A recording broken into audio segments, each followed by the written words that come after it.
ዘንድሮ ሪፎርሙን ስንሰራ ደሞዝ ጭማሪ ያስፈልጋል፣ ሰዎች ይቸገራሉ ብለን እንደ መንግስት 91 ቢሊዮን ብር ነው የጨመርነው። በዘንድሮ 7 ወር 8 ወር ከጨመር 91 ቢሊዮን ብር ነው የጨመርነው።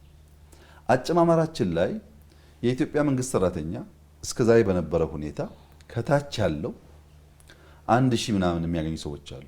እዚህ ፕራይም ሚኒስተር ኦፊስ የሚሰሩ የ1200 ደሞዝተኞች አሉ፣ በየቦታው አሉ። እንደዚህ እንደ ሀገር ሚኒመም ዌጅ አልሰራንም። እንደ ሀገር ቢያንስ ግን በመንግስት እንጀምረው።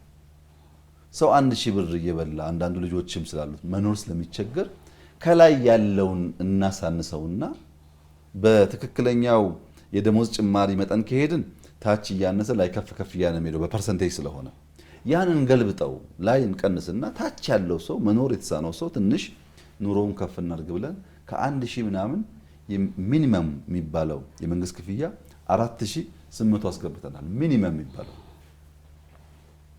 አሁን ከመንግስት ጨርሰን ወደ ግሉ ሚኒመም እንመጣለን፣ እየተዘጋጀን ያለን 4800 ስናስገባ ዝቅተኛ ኢንካም የነበራቸው ደሞዝተኞች 300% በላይ ጭማሪ መጥቶላቸው በደሞዛቸው ውስጥ ላይ ግን ፐርሰንቴጁ ያንሳል። ለምን አነሰ?